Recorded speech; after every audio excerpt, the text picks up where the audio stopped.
तो देखिए गाइज, आज इस वीडियो में मैं आपको बताऊंगी कैपिटल क्या होता है। तो कैपिटल का मतलब होता है पूंजी। सपोज कीजिए कि ये एक व्यक्ति है, राम। ठीक है, इसने क्या किया, एक बिजनेस स्टार्ट किया 10,000 रुपीज से। ठीक है, इसने क्या किया, एक बिजनेस स्टार्ट किया 10,000 रुपीज से। और जो इसने बिजनेस स्टार्ट किया वो कैश है ये। ठीक है, 10,000 रुपीज़ से ये एक बिज़नेस स्टार्ट करता है। ठीक है, जैसे कि मैं आपको बताती हूँ, he invested 10,000 rupees cash in the business so that 10,000 rupees is the capital. ठीक है, जो भी प्रोप्राइटर इन्वेस्ट करता है बिजनेस में, that is known as a capital. ठीक है, और ये ज़रूरी नहीं है कि ये जो इन्वेस्टर है, जो हमारा प्रोप्राइटर है, वो कैश ही में इन्वेस्ट करें। ये इसने 10,000 रुपीज़ कैश से स्टार्ट किया और 5,000 रुपीज़ गुड्स इन्वेस्ट किए। 10,000 रुपीज़ कैश और 5,000 रुपीज़ गुड्स। ठीक है, तो टोटल हो गया हमारा 15,000 रुपीज़। तो जो ये 15,000 रुपीज़ होगी, ये होगी हमारी कैपिटल। ठीक है, जो राम है उसने अपना एक बिजनेस स्टार्ट किया 10,000 रुपीज़ से। उसने 10,000 रुपीज़ बिजनेस में इन्वेस्ट किए। ठीक है, तो पहले तो हो गई हमारी ये 10,000 रुपीज़ कैपिटल, क्योंकि इसने कैश में किया। बट ये ज़रूरी नहीं है कि वो कैश में ही इन्वेस्ट करे, वो अपने बिजनेस के लिए कोई गुड्स भी इन्वेस्ट कर सकता है। जैसे उसने 5,000 रुपीज़ का फर्नीचर खरीदा अपने बिजनेस के लिए, तो वो भी हमारी क्या होगी, कैपिटल होगी। ठीक है, और वो हम कैपिटल में ऐड कर लेते हैं, तो टोटल हो गया हमारा 15,000 रुपीज़ कैपिटल। तो जो ये 15,000 रुपीज़ है, ये हमारी क्या है, कैपिटल। और वन थिंग मोर, मैं आपको एक चीज़ और बता देती हूँ कि जो ये राम है, इसको हम प्रोप्राइटर भी बोल सकते हैं, इसको हम ऑनर भी बोल सकते हैं। ठीक है, तो आप कंफ्यूज मत होइएगा कि प्रोप्राइटर कौन होता है। ऑनर को ही क्या बोलते हैं, प्रोप्राइटर बोलते हैं। ठीक है, ओनर को क्या बोलते हैं, प्रोप्राइटर बोलते हैं। और देखिए, जो हमारा कैपिटल है उसको कुछ और नाम से भी हम बुलाते हैं। जैसे कुछ लोग कैपिटल को बोलते हैं नेट वर्थ। ठीक है, क्या बोलते हैं, नेट वर्थ। और ओनर्स इक्विटी। ठीक है, जो कैपिटल है हमारी, उसको हम नेट वर्थ भी बोलते हैं और ओनर्स इक्विटी भी बोलते हैं। ठीक है, तो समझ में आ गया होगा आपको कैपिटल क्या होता है। ठीक है, अब मैं आपको इसका मैथमेटिकल फॉर्मूला बता देती हूँ, और ये फॉर्मूला हमें आगे भी काम आएगा। तो capital equals to assets minus liabilities. ठीक है, ये हमारा हो गया फॉर्मूला। ये फॉर्मूला आपको याद रखना पड़ेगा। अगेन मैं एक बार और बता देती हूँ। जैसे कि एक व्यक्ति है राम, उसने 10,000 रुपीज़ से बिजनेस स्टार्ट किया। तो जो उसने अपने बिजनेस में इन्वेस्ट किए हैं, जो पैसे उसने अपने बिजनेस में इन्वेस्ट किए हैं, उसी को हम बोलेंगे कैपिटल।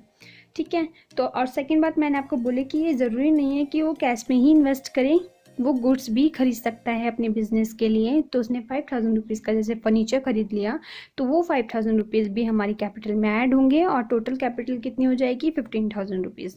फिर मैंने आपको बताया कैपिटल को हम दूसरे नामों से भी बुलाते हैं, जैसे नेट वर्थ और ओनर्स इक्विटी। ठीक है, फिर मैंने आपको इसका मैथमेटिकल फॉर्मूला बताया, जैसे capital equals to assets minus liability. ठीक है, सेकेंड हमारी है ड्राइंग्स। तो यहाँ मैं डाल देती हूँ ड्राइंग्स। अब ड्राइंग्स क्या होती हैं, फिर से मैं वही सेम एग्जांपल, जैसे राम है। ठीक है, इसने बिजनेस स्टार्ट किया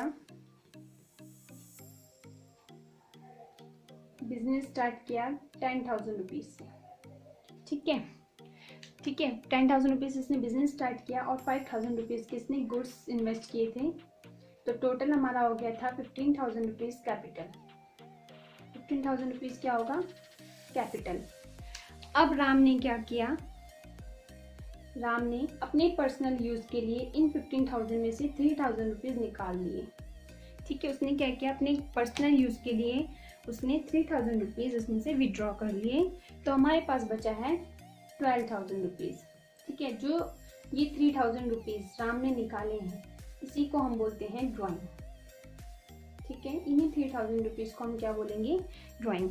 और ये 12,000 हमारी क्या होगी, कैपिटल। ठीक है। और आपको पता ही होगा कि पर्सनल यूज़ के लिए अगर हम अपने बिजनेस में से, अपने बिजनेस की कैपिटल में से कुछ भी विड्रॉ कर रहे हैं तो वो हमारी कैपिटल को रिड्यूस करेगा। ठीक है। तो ये हो गई हमारी ड्राइंग्स। ठीक है।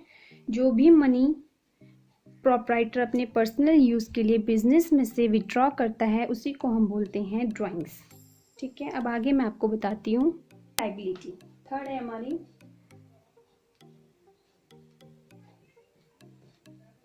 लायबिलिटीज। ठीक है। थर्ड हमारी क्या है, लायबिलिटीज। इसको हम बोलते हैं बर्डन या फिर बोझ। बर्डन बोझ दोनों एक ही बात हो गई। ठीक है। जैसे इसका मतलब होता है बर्डन, जैसे कि हमारे बिजनेस ने कोई भी लोन लिया है, ठीक है, तो वो लोन हमारे बिजनेस के लिए क्या होगा, एक बर्डन है, एक बोझ है कि हमारे बिजनेस को किसी को पे करना है, तो वो भी हमारी क्या होगी, लायबिलिटी होगी। हमारे बिजनेस के लिए क्या होगा, बोझ होगा, एक तरह से बर्डन होगा। ठीक है। तो उसी को हम बोलते हैं लायबिलिटी। तो लायबिलिटी जो होती है वो 2 टाइप्स की होती हैं। वो 2 टाइप्स की होती हैं। एक होती है non current liability, non current liability. एक होती है करंट लायबिलिटी।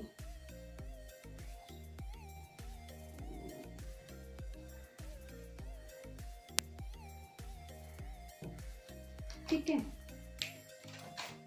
अब मैं आपको बताती हूँ कि नॉन करंट लायबिलिटी क्या होती है।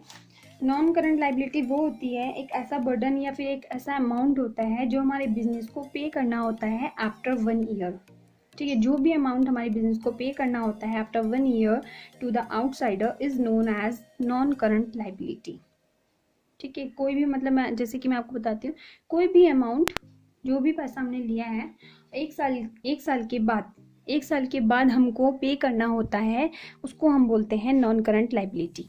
अब करंट लायबिलिटी क्या होती है, करंट लायबिलिटी वो होती है जो हमारे बिजनेस को पे करना होता है विद इन 1 ईयर, मतलब 1 साल के अंदर अंदर हमको पे करना होता है, उसको हम बोलते हैं करंट लायबिलिटी। तो मैंने आपको लायबिलिटी में क्या बताया है, लायबिलिटी में मैंने आपको बताया कि लायबिलिटी हमारे बिजनेस के लिए एक बर्डन है, एक तरह से बर्डन है कि अगर हमारे बिजनेस ने कोई लोन लिया है तो वो वापस करना है, तो वो हमारे बिजनेस के लिए बर्डन है। लायबिलिटी 2 टाइप्स की होती हैं, नॉन करंट लायबिलिटी और current liability. Non current liability एक ऐसा बर्डन या फिर एक ऐसा अमाउंट होता है जो हमारे बिजनेस को पे करना होता है आफ्टर 1 ईयर। ठीक है। और करंट लायबिलिटी वो होती है जो हमारे बिजनेस को पे करना होता है विद इन 1 ईयर। ठीक है। यहाँ लिख देती हूँ मैं, after 1 year, with in 1 year.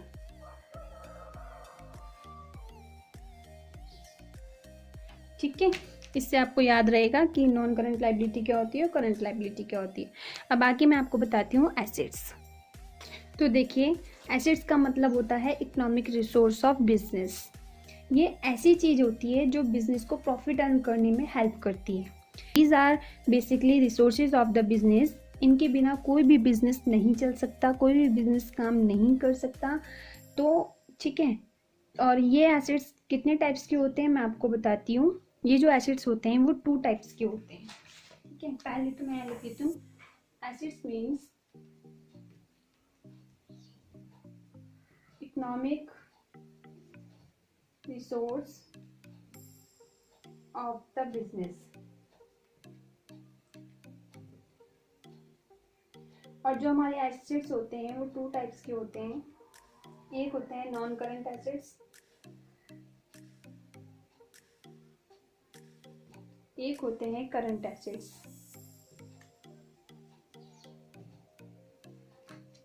ठीक है।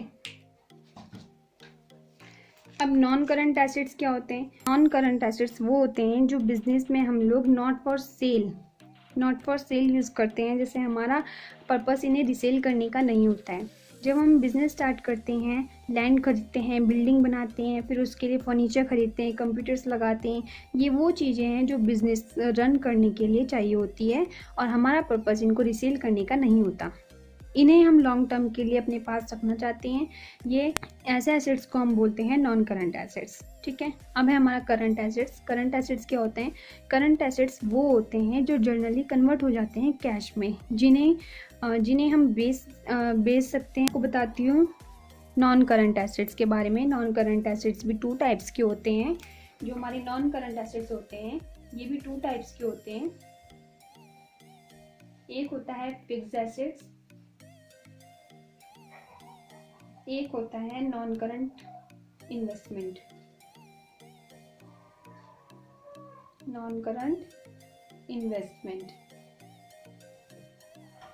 अब देखिए इन्वेस्टमेंट मतलब क्या होता है, नॉन करंट इन्वेस्टमेंट मतलब क्या होता है। इन्वेस्टमेंट मतलब जब हम किसी दूसरी कंपनी के शेयर खरीदते हैं या फिर दूसरी तरह से कोई भी इन्वेस्टमेंट करते हैं, उसको हम बोलते हैं non current investment. Fixed assets क्या होते हैं?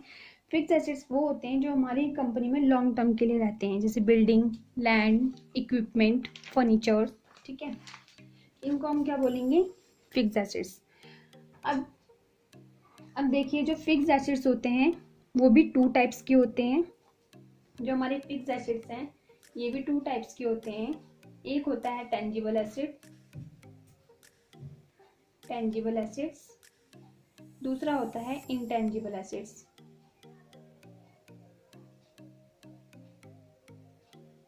ठीक है, जो हमारे फिक्स्ड एसेट्स होते हैं वो भी 2 टाइप्स के होते हैं। एक होता है टेंजिबल एसेट और दूसरा होता है इंटेंजिबल एसेट। ठीक है, जो टेंजिबल एसेट्स होते हैं उन्हें हम टच कर सकते हैं, देख सकते हैं, जैसे मशीनरी, कंप्यूटर, फर्नीचर एक्सेट्रा, ये सब हमारे होते हैं टेंजिबल एसेट्स।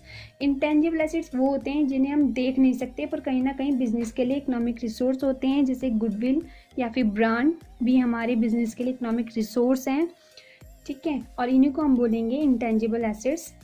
इनके और भी एग्जांपल जैसे पेटेंट हो गया, सॉफ्टवेयर हो गया, ये भी एसेट्स होते हैं और जिसे आप टच नहीं कर सकते और ये हमारे बिजनेस के लिए इकोनॉमिक रिसोर्स होते हैं। ठीक है, तो आई होप गाइज ये 4 टॉपिक्स आपको समझ में आ गए होंगे।